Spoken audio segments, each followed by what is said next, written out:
Shavua Tov, Kum Lana Bat Gemara, Good Vach, Shavua Tov, Motzei Shabbos Kodesh, Parshas Emor. And we've been learning the last few days about if someone hires something and is not complying with the original arrangement that they had, and what responsibility this person has. We're up to that pay an aleph on top of the page. So Hasoichet es Hapara, you hired a cow, Lachreish Bahar, to plow on a mountaintop. And instead, you decided to change. You took the animal. Now, when you hire an animal for plowing, the way it was is this is relevant to the Gemara here. The owner of the cow would send his staff, let's say 2 employees to attend to this animal because they know how the animal works. One of them leads the animal. That's their role, and the other person, his role is to take the plowshare and to dig into the ground. There's a metal blade there, and they would push it. He would push it lower where he thought he could work lower, and to dig up more sand, so maybe to plant the seeds better. So there were 2 different people there involved, and also the tools all belong to the owner of the cow. The person who rented it owns a farm, and he needs this animal. So he hired a partner to plow at a mountain, and instead, he decided to plow his farm that was out in the valley. Now, before we learned about if it slipped or if the air was bad or the exhaustion, the heat. Now we're going to talk about the actual, not the cow itself, but more about the instrument or the machinery that comes with the cow. So im nishber hakankan, if that plowshare broke, potter. You are potter. Now, why are you potter? You didn't follow instructions. Okay, it happened while you're working, but you didn't follow instructions. So we say as follows. Generally, the soil and the ground in the mountains is much tougher, it's more rocky than down in the valley. In the valley, it's mainly soil and sand and so on. So if this kankan broke, if the metal blade split, let's say in half, while it was turning over the soil in the valley, it surely would have broken up in the mountain. So therefore, the person didn't do anything wrong. Potter, you are potter. But what about Bibika? He hired it to plow his farm out in the valley. Instead, he took it up the mountain and he plowed it there, where the soil was rocky. If the kankan broke, the owner, the farmer is chayiv because he did not follow comply with the arrangement. So it's his fault that the machinery broke. We'll come back to this in a minute. Ladush bikitnius, you hire the cow to go ahead and to thresh, where legumes are, which are very slippery. The dosh betfu, and instead you thresh grains. And then it slipped and it broke. Potter, you are potter. Why are you potter? Because tfu is not as slippery as kidneys, and if it slipped by tfu, it definitely would have slipped by kidneys. So you didn't do anything wrong. But ladush betfu but dosh bekitnius. If you're hired to thresh by tvua and instead you thresh by, you decide to take the kidney, which is much more slippery and the animals are vulnerable, then chayiv. If the kidney is mechalekes, because the kidney is very slippery, and this caused it to cause the damage. So says the Gemara. What happens? Let's say you did not do anything wrong. You followed your agreement, and then the machinery broke. What happens then? Man mishalom. Who has to pay? Amar Papa says Rapapa the following. He says the nokat is an argument that Papa said the nokat parsha mishalom. He says who has to pay? The one that was holding on to the leading the animal, because he should have made sure that he was more careful not to bring it to rocky places. He should have went through, where the sand is soft and the soil is there, and therefore he is to be blamed. So the question here is, the owner of the cow cannot go to the owner of the farm and make a claim, because the owner of the farm, this is what he rented it, and he did what he did. It died naturally, died during its work. You can't blame him. But the employees, the workers that came with the cow, they should have been more responsible. So which of these 2 workers can the owner of the cow claim claim compensation? Is it the one who was leading the cow or the one who actually was dealing with the plowshare itself? So the Papa said the one who was leading the cow because he should have been more careful when he took the cow. However, the one who was actually holding the kankan, the one who was holding the plowshare, he has to pay. Obviously, he put the blade in the rocky part rather than the other part. He's to be blamed, and he has to pay. Or he dug in too deep with too many rocks there, and it should have been more careful, more judicious in where he puts it in. Says the Gemara, the halach is the nakid man mishal. The one who's holding the kankan, he has to pay. However, if this is a region, the Machzika Gundri, everyone knows it's very rocky, then Tavayim Mishalman, the one who led there as well is equally responsible because it should have been more careful, avoid all the rocks. He knew beforehand that there are rocks there. If you didn't know they weren't too rocky and he just went ahead, so the person who put the plowshare should have been careful how deep he puts in the blade. But in a place where you know it's rocky, they're both equally responsible. Now, there's a big machlekes rishonim. What happens if you're supposed to take on the mountain and you took it to the down to the valley, and if the blade broke, then the thing is you're putted because the sand is soil, it's soft, and if it broke there, surely would have broken the mountain. So the question is, what about in the case where the guy is chayiv? In the case where the guy is chayiv, it didn't follow. He took it instead of the valley. He went up the mountain, and we say, you're chayiv because you didn't follow the agreement, and the mountain is more rocky. Can the person, the owner of the farm, turn around to the two workers and charge them? He has to pay to the owner of the cow, but can he turn around to the workers and say, "Hey, you guys should have been more careful. That's what your job is." And so even though it's rocky, that's not an excuse because you could have been more careful. Can he charge them or not? So the big malchek is Rishonim in the Rosh and the Rambam, whether he can charge them or they're also potter because they say, look, that's what you told us to go, and we follow what you told us. Anyhow, the Gemara continues further. If somebody sells a cow to his friend, and he told him beforehand, I want you to know there are a number of defects with this particular cow. I want to be honest with you. Number one, it says this animal is a gorer. It's aggressive. Nashchanasi, this animal bites wherever he can. Ba'tonasi, continuously kicks whatever's around it. Ravtonasi, lazy, it throws itself down on the ground. It has all of these weaknesses. And only one of these mumim were true, the rest weren't. The son ben hamumin, and he didn't mention it first. He mentioned amongst the mumin. He says the truth of the matter is it was, let's say, a biter, but he put it number two, number three. Hareze mekartos. The person who bought it could turn around and say the whole deal is a mekartos. Why? The guy was up front. He told you about all the flaws, because most of the flaws were not true. So therefore, the guy can say, look, I bought this animal and I checked some of the flaws you mentioned. They weren't true. I thought, you know what? You're exaggerating. The whole thing's above my said. There are no flaws. You just said that, so I shouldn't have any recriminations against you. So I bought it. But now I found out that there is a real flaw. So it's a mekartos, and it's a valid argument. Tanya Mach, we actually learned this. Somebody sells a maid to his friend. He tells her, I'm going to tell you up front. She is a shaita. Nichvisi, she has epilepsy, and Mishu'amemesi. And Rashi says Mishu'amemesi is Mishugas. So you have to work out the difference between a shaita and Mishuga. Remember what Chagiga, when the Gemara describes a shaita, we had an argument with a shaita. Somebody sleeps in the base of chorus, somebody loses things that you give him. So a shaita is not necessarily what we think a Mishugas is. Because Rashi says here that Mishu'amemes is Mishugas. In other places, Rashi says Mishamemes means they're confused. They don't have a straight mind. They're confused. They don't really understand everything that's going on. It's interesting to work out the difference between a shaita and a Mishamemes. Anyway. Michael, in these cases, presumably the price you're paying reflects the fact that there's mumin. So it's all very well and good to turn around and go, well, I thought I was buying a perfectly good animal, but you've paid for what would arguably a devalued animal because of all the flaws. You would have negotiated at a cheaper price.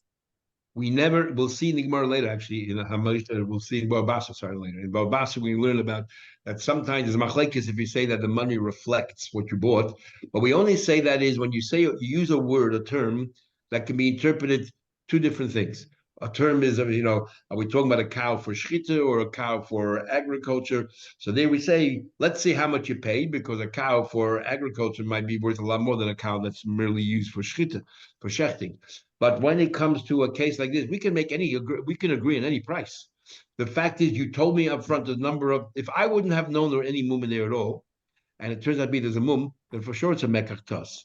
Here, the guy was up front, gave you a list of all the mumin, and one of the mumin was correct, the other ones were not. So the buyer has a right to say this falls under someone to say it falls under the laws of oina that we learned previously, where you deceived somebody.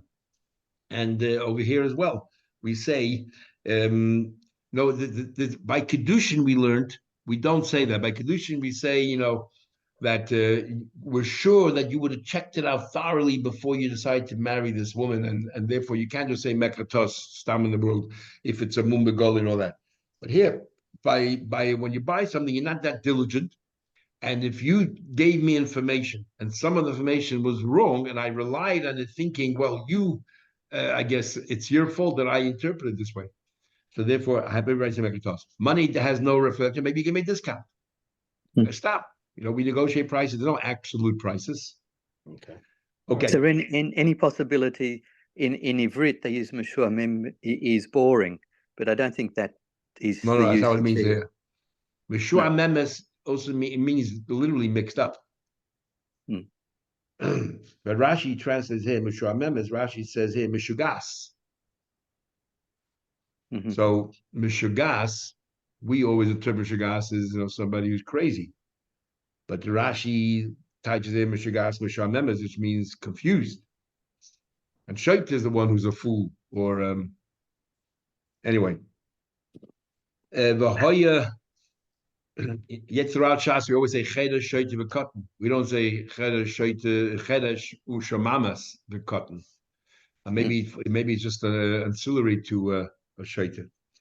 Anyway, what happens is, anyway, he said there he has all of these faults. Only had one of those faults. Not all three were true. Only one of them were true. And with song for Ben Hamumin, and he the first mum that he mentioned wasn't true, and the second one maybe he sandwiched in between was the correct one. Harez a mekatos. The guy come later says a mekatos, because I thought once I realized that the first one wasn't true, I didn't even bother checking the rest. I was sure they were just exaggerating. Turned out to be that it was real, so it's a mekatos, even though you told me up front. But because the way you presented it was in this particular format, I have a right to say I made a mistake. What happens? Mum ze umum achar. If he said there's this mum and there's another mum, and the first mum that he mentions is real, and he just said the other mum as well, then he can't say, oh, I didn't find any other mum, so therefore I thought this wasn't real, because he's up front. This is what he told you first, and therefore you knew and you were aware that this animal or this person had this flaw. This question is a little bit difficult to understand, but he wanted to know what happens. He told them the moment, and they're all there. They were all actually true. They were all there. And the thing is, the person who bought it, most of these women didn't care about. I don't care if they have this mum, that mum, this mum. There's only one particular mum that he cared about. So as a result of that, he didn't really notice. He wasn't even paying attention to everything that he was saying because it didn't mean anything to him. And it turned out to be that all those women were correct. and Mao, and he says, look, because you mentioned a number of flaws that don't really matter, I really wasn't paying attention even when you threw in the particular flaw that does matter. And because you threw all these other ones that don't really matter, so I wasn't really paying attention. So can he argue it's a mekartos, or in this case he can't? This would say you can't claim mekartos. The fact is he told you the truth and everything he said was correct. Just because in your mind some of those things were not significant, it doesn't matter. Okay, we're up to the Mishnah, the next second Mishnah of Pei Amud Aleph. Now this Mishnah here I guess is merely what can you put on an animal? And very interesting. You always ask what weighs more, a pound of feathers or a pound of gold, or a kilo of feather, a kilo of gold. this Mishnah will talk about there is weight and there's volume.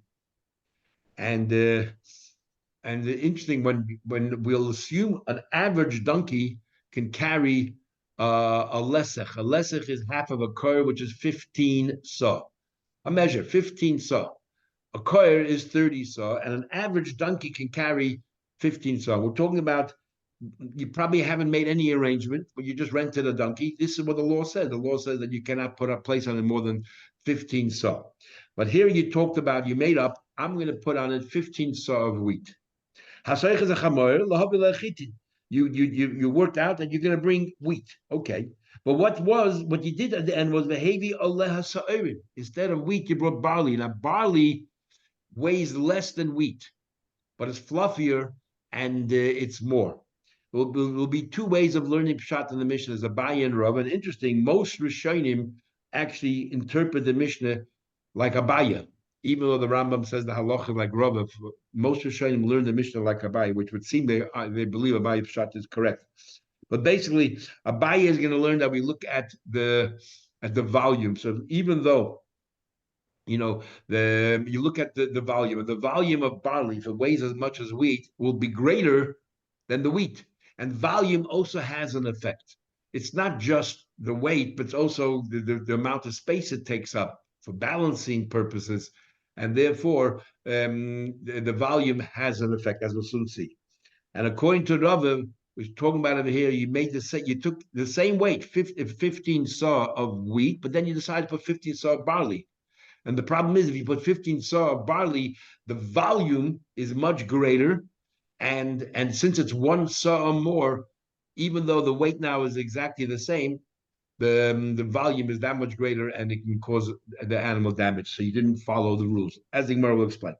You brought barley. Chayiv, you are chayiv. If the animal gets ruined, according to Abaye, if you added 3 more kaven, and we don't say, we don't say because the barley is lighter, you can add what do you call? You can add more to it because it doesn't really weigh as much. In other words, if you put 14, let's say 14 saw of barley, the volume is the same as 15 saw of wheat. So you want to add a little bit more to the barley because you're allowed up to 15 saw. Abaye says you cannot add more, we'll soon see. And Rav has his own shot. What do you call it? What happens if Tvua, you arrange with him to bring Tvua, the heavy olive tevin, instead you brought straw? Chayiv ya chayiv. Again, even though straw is lighter, you're chayiv. Why? Because the volume is kosher, is more difficult. Either the wording is kim masoi, just like the weight. Volume is just like weight, even though it might weigh physically less, but volume plays a role in the balance of how it sits on the animal. Or kosher limasoi. Or another way of looking at it is if you're going to add more to the weight to make it equal to something else, then the volume tips it over, as we'll see. The person who rented it was told it was going to be for wheat, right? He was told. Not told. No. The person who rented said, "I want to rent a donkey. I want to transport wheat." Right. So I told him specifically wheat. Okay. Yes. What happened? We haven't. I don't know. Maybe it's later. What happens is the wheat is he puts in double the load of wheat. We'll see. You can't add anything to what the wheat. The maximum a donkey can take is 15 saw. So how does he know that? Because he learned the halacha. Every donkey is different. There are different types of donkeys. Either they made up or there's a standard. If they didn't make up, there's a standard. The standard is 15 saw for a donkey, 30 saw for a camel. We'll see. The Gemara gives down certain rules, unless they made up otherwise. If you added more and the animal's able to take it, you actually, according to many Rishonim, you have to supplement the rent that you're paying, because the rent would have been for 15 saw. You want to place more, pay a bit more. Okay, then the Mishnah continues. What happens if you lahavi lesser chitin? Let's say a lesser is 15 saw. You organize to have 15 saw of wheat and the heavy lesser sa'arin, and let's say you did not add anything. You organized 15 saw of wheat, and instead you brought 15 saw of barley. Potter, you are potter. You're potter because you at the end of the day, you did exactly. If the animal died, you're potter because you did what you did. Okay, even though we said wheat, but I did a same amount of weight, 15 saw. But if you added on to this weight, chayiv you're chayiv. How much should you add on to the weight that you're chayiv? Sumcha said Mishum Rameir, Saw la gomel v'shloisha kavel lechamor. It's a 30th. Since a chamor can only have 15 saw, each saw is 6 kavin. So if you have 15 saw times 6 is 90 is what do you call 90 kavin, and a 30th of that is 3. So you're not allowed to have add more than 3 kavin. And by a camel, it's 30 saw, it's a koir. So 30 saw times 6 is 180.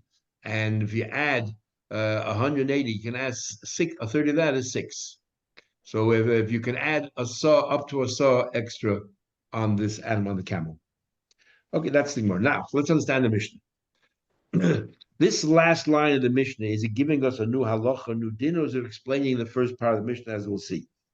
So the Gemara says, Itma, we learned, there's an argument about it. Abaye says, knows what is the reason if you decided to alter the arrangement and you, instead of wheat you put barley, why you chayv? Abaye says, because kosher kemasoi, the volume is just like the weight. Tanan. And that's what the Mishnah is telling us, that the volume is just like the weight. So even though, and the Gemara will explain in a minute, even though the barley weighs less, but the volume is greater. And Rabbi says, kosher limasoi tanan. What the word in the Mishnah should not be kosher kimasoi, that it's equal, that the volume is equal to the weight, but that is that if you increase the weight to match it to the wheat, because barley is weaker, that is going to ruin the animal, as we'll soon see. Abaye says kosher kimasoi, that the volume is just like the weight. Tanan, that's what the Mishnah says. That nivcha kitikla, that the volume is just like the weight, even though physically it might weigh less, but the volume is equal to the volume of, let's say, of wheat, then it's the same thing. And therefore, so shleisha kavin. So even though you have less barley on it, right? Instead of 15 saw, you only have 14 saw. But nevertheless, because what do you call it? The volume is equal to the weight itself. So therefore, he says here, I just lost the place. The volume just like the weight. So if you add 3 kavin, because we just said before that the maximum you can add is a 30th of the general weight that it can take. So normally it can take 15 saw. A 30th of that is 3 kavin. So if you add 3 kavin, then you are chayv. If the animal dies, you're totally responsible. Rava says that no. Kosher limasoi. What you did was you added another. If you add another saw to the barley, because the barley is much lighter. In other words, 15 saw of barley weighs less than 15 saw of wheat. So Rava says, so Abaye said, you did 15 saw of barley, just like 15 saw of wheat. But just because 15 saw of barley weighs less than 15 saw of wheat, but the volume of the barley is the same as the wheat. So if you add 3 kavin, it ruins the whole thing.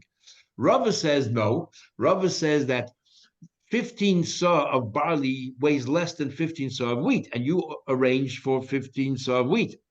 So if you add, it's 15 saw is 15 saw. It doesn't matter what. Saw is a measure in volume, not weight. Saw is a measure of volume. So if you take, so Rava says what you did was, the Mishnah talking about, you decided to take 16 saw, which is equal to 15, the weight of 15 saw of wheat equals 16 saw of barley. But when you did that, the volume now has increased, and you added an entire saw more than what you organized, what you agreed to.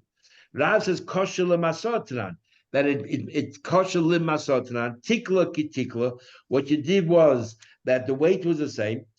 In other words, you're not chayiv until you make the weight of the barley equal to the weight of the wheat. And how much is that? You have to add a saw. In other words, you put on there not like a buy says 15 and a half saw when before you become responsible. You actually added another full saw. It's 16 saw. When you have 16 saw of barley, that's too much. And the animal dies as a result of that, you're responsible because the volume now became too great. Tikla ki tikla, the nivcha havi tesefes. And what you did was you made the weight the same, which is 16 saw of barley equals the same weight as 15 saw of wheat. But now that volume killed the animal, and therefore you're responsible. So according to Rava, when are you responsible? When you place 16 saw of barley, even though you organize it 15 saw of wheat. And according to Baya, 15 and a half saw of barley is that's when you take responsibility versus the 15 saw of wheat that you did. Says the Gemara, we looked at Mishnah. In the end of the Mishnah, it says, Lahavi lesech chitin. You agree to a 15 saw of wheat. The heavy lesech sa'idin. You brought 15 saw of barley, potter, you potter. But then it says, but then it says, if you added to the weight, chayiv. And then the Mishnah concludes 3 kavin. So the Mishnah is explaining how much do you have to add more to what you agreed 15 saw of wheat, and you put 15 saw of barley. How much do you have to add more before you take responsibility? 3 kavin. Isn't that exactly like a baya? Because according to Rav, you have to add an entire saw before you take responsibility. My lab shleish is kavin, because the Mishnah concludes 3 kavin. Whereas the loy no saw. No, it's talking about if you add like rubber, if you added a saw, that's when you take responsibility. If you want to ask, but the Mishnah clearly says at the end, how much should you add? 3 kavin. Well, Allah told me kavin. It's clearly 3 kavin. This is what the Mishnah is saying. Shani chitin, shani. That what chitin chitin. The last part of the Mishnah has nothing to do with the previous. The first 2 parts of the Mishnah is talking about you changed, you altered your agreement. The last part of the Mishnah is you did not alter. You followed the agreement. You spoke about wheat and you brought wheat, but you actually exceeded the amount that you agreed on. When do we say you take responsibility? Oh, in that case, the Mishnah says clearly 3 kavin is the maximum you can add on. Anything beyond that, you're chayiv. But in the case where we agreed to a 15 saw of wheat and you took barley in its place, says Rava, 16 saw of barley weighs like 15 saw of wheat, and that is only when you become responsible. So the Mishnah is talking about Hechel Lishon, he didn't change. Chitin ve'chitin, we talked about wheat and I brought wheat. Sa'idin ve'hevi sa'idin, we talked about barley and I brought barley. And Kama Yosef Almaseh, how much should he add? But if you say, look, you put too much on and you're responsible. Suncha says, Mishur Ameir saw the gamel, a saw for a camel, Shleicha Kavin lechamar, 3 kavin lechamar. So no proof to a Rava or to a Bai. Prospect coming here, it says, Lahavi lesech chitin. We agreed to bring a lesek of chitin, and this is the brisa. We agreed, we arranged. I'm going to use your donkey, and I'm going to place on it a lesek. A lesek is a half a kurth, is 15 saw of wheat, and the heavy. But instead, I brought sheish esres item. I brought 16 saw of barley. Chayiv, you are chayiv. Doesn't that equate to Rava's explanation in the Mishnah? That when does the soicher become responsible? Only when he adds an entire saw. Instead of 15 saw of barley, I make up, look, I took 16 saw because it weighs the same as 15 of wheat. It seems to me clearly, Hoshleish is kavah potter. But if you only added 3 kavah, it'd be potter, not like a baya. Targum Abaya. Abaya says we're talking about over here. There are different ways of measuring. There are 3. One is called tfufis, and one is mechikta, and one is godush. And mechikta means you level it off the top of the. Let's say you have a pot or a cup, and you put in flour in it. You level off the top. You have exactly nothing sticks out. Tfufis means it sticks out a little bit here and there. And kedushas mean you heap as much as you can on top. So Abaye says that when we're talking about over here, these measures over here, we're talking about mechikta. We're talking about that 15 saw that it is leveled off. So then But if you use what do you call it? If you use less than if it's not good when this Bryce is talking about it here that you leveled it off on top of each keli, there's nothing extra on top of it, so that you can have extra saw. But if when the Mishnah is talking about fufas, when it was a little bit heaped, it wasn't totally heaped, a little bit extra, so 15 saw, a little bit extra, or three, and three kavod become a full saw if it's mechukas, if you have nothing extra there. So therefore, sometimes you're allowed to add another saw before you become responsible. If you didn't really fill it up that much, these saw. And sometimes you're responsible even by three kavod if you did fill it up and you added a bit over the top. If we're talking weight, it's a volume, which is it's a weight. What difference does it make whether it's heaped or not? We're saying barley weighs a lot less than wheat. So there the volume is what kicks in over here rather than the weight. And therefore, we look at the volume by the barley. Because the standard was we agreed with wheat. So wheat has a certain weight and a certain volume.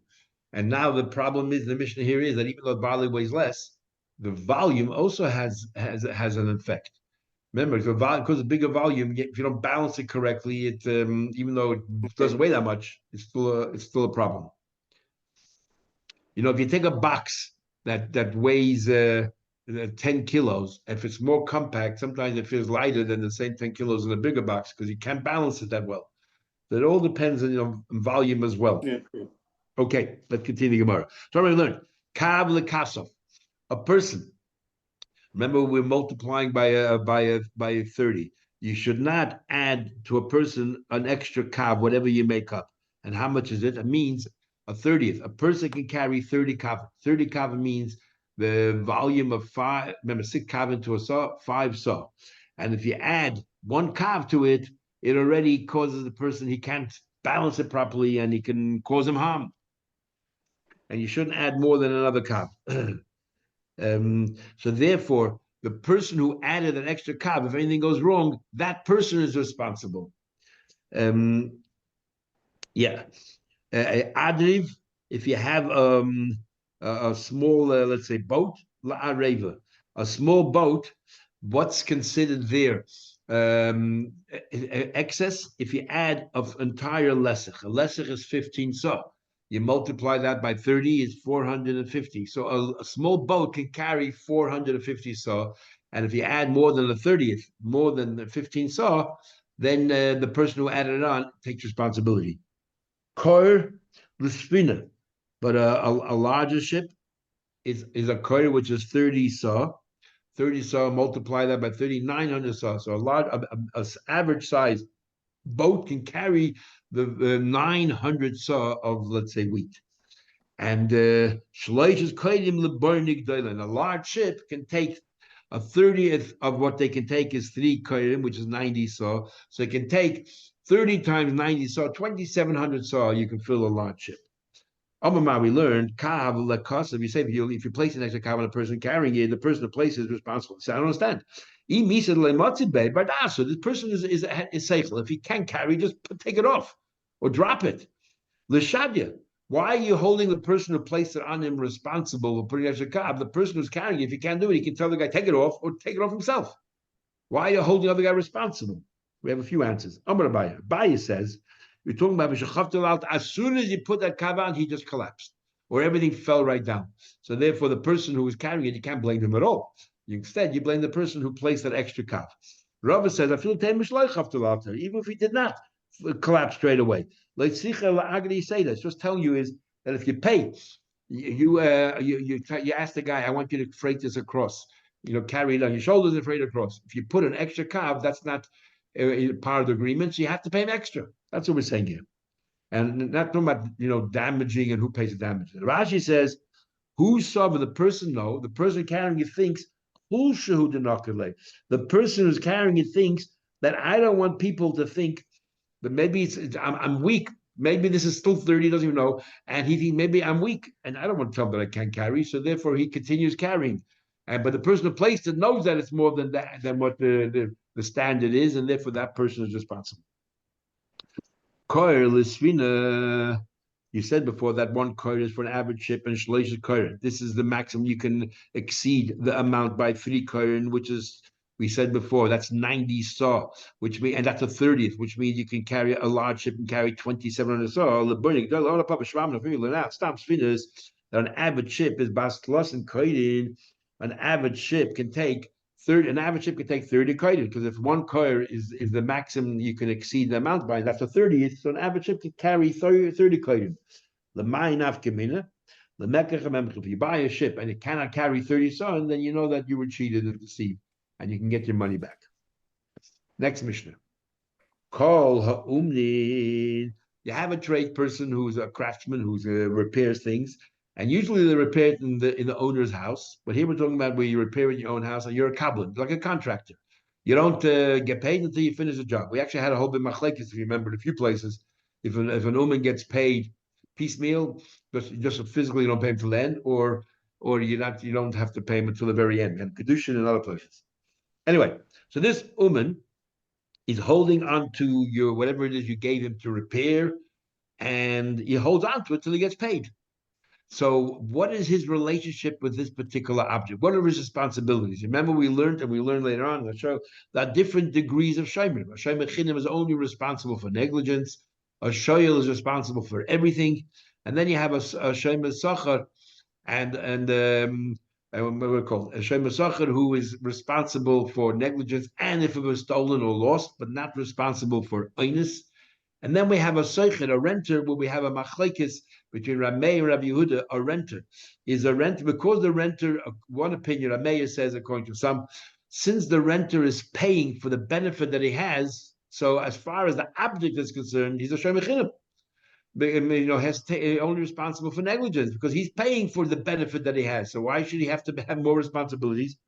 And others say no, because in addition to the fact that he's paying for the pleasure he has, the fact that he has the item that gives him additional pleasure, and therefore for that he becomes a shomer sachar, that he's responsible also for loss or theft. So as we'll come to the Gemara, we'll discuss it. We will treat them like a shomer sachar because they're having hana, the fact they're holding onto the unit until they get paid. But if the craftsman tells the owner of the object, take back your item, and then the husband might bring money. The moment he says, take back your item, so that means you could take it back straight away, and then you pay me afterwards. So he's saying here, I no longer have any benefit from holding on to the item. I'm no longer then a shomer sachar. Is shomer chinim. Now he becomes a shomer. He converts to shomer chinim because he no longer has any pleasure, and therefore he's only responsible for negligence. What happens? But if he would have said the other way around, pay me the money, and then you'll take back your object, until the very last moment he's a shomer sachar because he's enjoying the fact that he has the object in his control. So this is a guarantee he'll get paid. If he says to somebody, now there's a din that says that by a shoyel has two exemptions when he's potter. One is mesa machaz malacha. I borrowed the animal to work my field and it died. Since that was the purpose of borrowing it and died naturally, I am potter. That's mesa machaz malacha. That's one. And the other one is she'ila bebailin. If at the time, I will learn more about it in the shoyel. If at the time I am borrowing from you, you're working for me, you're doing something for me, then it doesn't matter when the accident happens, if you're working still for me, you're still working for me, or not working for me, I am potter. We learn from the pasuk that you are potter. And we use that allowance regarding all other shomer as well, regarding shomer sachar as well. You potter if at the time when you went ahead and you started getting paid for taking care of the animal, that person, the owner, was working for you. So what happened? I tell you, Shmoy leave Eshmalach. You watch my object, and I'll watch your object. Then shomer sachar. We are a shomer sachar. Why? Because I am benefiting from taking care of your animal because you're going to take care of mine. So I'm a shomer sachar. Shmoy, I tell you, guard this for me. And Malay, a guy said, Reuben said to Shimon, do me a favor. You could have mind this for me. And Shimon says, Hanach lefanai, place it down here before me. Then shomer chinim. He's a shomer, but only shomer chinim. He's taking a modicum of responsibility only for negligence. Hilveyu ala mashkin. Let's say you lend somebody money and he gave you a security. Is shomer sachar. He enjoys. Why is he a shomer sachar in this case over here? There's two possible reasons why we'll see the Gemara later. Two possible reasons why you take security. One is that person shouldn't tomorrow deny that he ever gave him the loan. If he wants back his security, he's going to have to concede that he borrowed money from me. And the other reason is, what happened? The guy has no means to pay me. At least I have security that I can collect from the security. And we'll see later why. But the Gemara will discuss why in the world, if you lend somebody money and he gave you something, security, why are you a shema sacha? I'm not using it for my own purpose. So what pleasure do I have? And interesting what the Gemara concludes, but you won't do it today. Rabbi Yehuda says it depends. If you lent money, what benefit do I have from the security? Nothing. You paid. If I lend you Paris, then then I do have benefit. You know what the benefit is? When I lend you money, I'm doing you a favor, but I have nothing from it. I don't charge interest. I have nothing from it. So I'm a shemechinam when you give me the security. But if I'm lending you fruits are perishable, and the fruits might have rotted away by me. By me lending it to you, I'm no longer worried about it. And when you'll pay me back, you'll give me fresh fruits. So I'm actually benefiting from this loan. So therefore, the pledge, I'm benefiting from this whole transaction. I'm a shemesach. That's the view of Rabbi Yehuda. Abba Shola says, a person has the right to take the security that he receives from a poor person, and he's a right to rent it out, and that money deduct from the loan, and he's helping the poor person out. Instead of just sitting there and collecting dust, he's actually renting it out so that the poor person owes him less. And in fact, he deducts whatever rent he gets. He's actually helping out the poor person. He shouldn't have the right to do anything with the security. The Gemara will explain what kind of mashkin we're talking about. Generally, there's two kinds of mashkins. There's a mashkin b'shas halvasei, and there's a mashkin shaloi b'shas halvasei. There's a mashkin that at the time of the loan, I want to make sure that you're going to pay me, so you give me security. There's another kind of mashkin, which is when it comes the day of payment, you can't pay me. And I want to go start seizing your properties. So you that's different. That's after he defaults. But until we will. But he says, look, I can't pay you right now. You take the mashkin, and if I don't pay you within a month, keep it. So the second mashkin is more payment. Until then, he can't do anything with it. We will discuss all that in the next few days. You remember in Gemara Kedushin we had Rabbi Yitzchak, who says l'chati etz daka. Rabbi Yitzchak says, it says in Pasuk that when you take a mashkin from a poor person and you give it back to them every night, let's say it's linen, it's like you're doing a charitable thing. And the question is, what do you mean tzedakah? It belongs to another person. You give back somebody their idea. What kind of tzedakah is that? Says Rabbi Yitzchak, from here you learn out that a balchayv koines a mashkin. Remember, you can give it to a woman and mikadosh her with it. And now Rabbi Yitzchak is talking about shaloi b'shas halvasei. It's the second category of mashkin, which comes in lieu of payment. Here's the mashkin, but I have the right to give you money. You give it back to me. But others maybe learn that Rabbi Yitzchak is talking about even the first mashkin. It's considered as if the malva has some ownership in that mashkin. Anyway, the Gemara will talk about the next few days. The Gemara continues. Our Mishnah does not conform to Rameh. We're going to try to draw a parallel between an uman and a shema and a soicher. Because a soicher gets paid, a soicher pays for the use of the animal. Yet we say because you have some kind of a benefit of having the animal, you take on extra responsibilities. A uman is the same thing. A uman gets paid for whatever he did, but still because he has kind of pleasure of having the item is to make sure he gets paid for that. Therefore, he's like a seicher, and we're saying clearly in the Mishnah that it has the same deal like a shema sacher. So that proves that a seicher who's paying rent is like a shema sacher. And I just told you there's an argument of Yehuda and Meir. The problem is we had the beginning of Megillah, and Rashi brings other Gemaras where we say that the author of every anonymous Mishnah is Rameir. Stam Mishnah is Rameir. So if this Mishnah is Rameir, that means Rameir would hold that an uman, he says clearly the shema sacher, he would hold a seicher as a shema sacher. Yet Rameir elsewhere holds that a seicher has a din like a shema chinam. So the Gemara has a problem with that. Says the Gemara, Lema masis like Rameir. Mishnah does not conform with Rameir. The time we look at the Braisa seicher kates mishalma. How does the seicher pay? What responsibilities does it have? Everything else is written in the Torah. Seicher is not.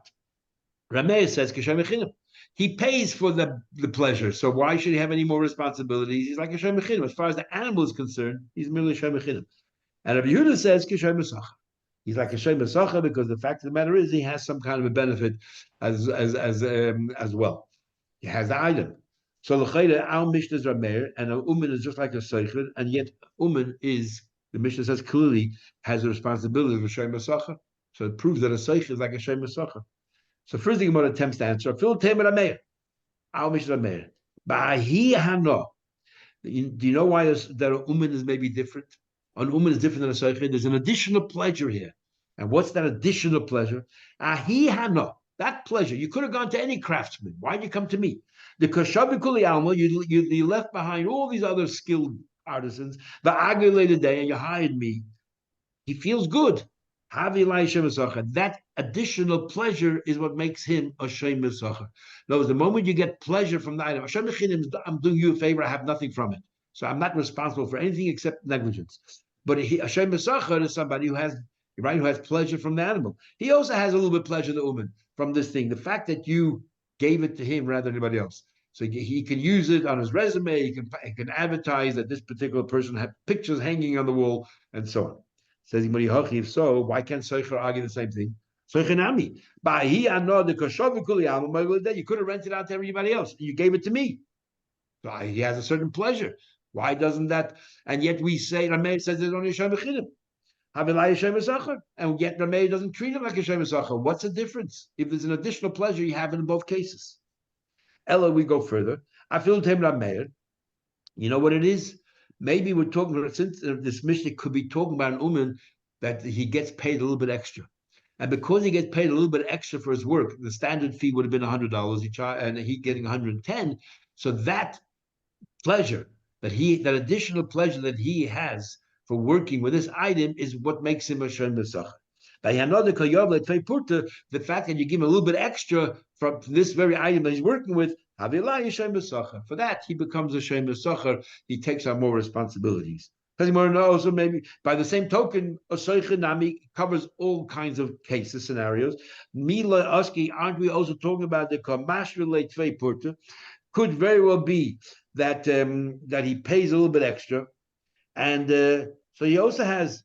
Or when we not pays extra, maybe you drop the price. Everyone else you would charge $100 for a week, and him you discounted to 90.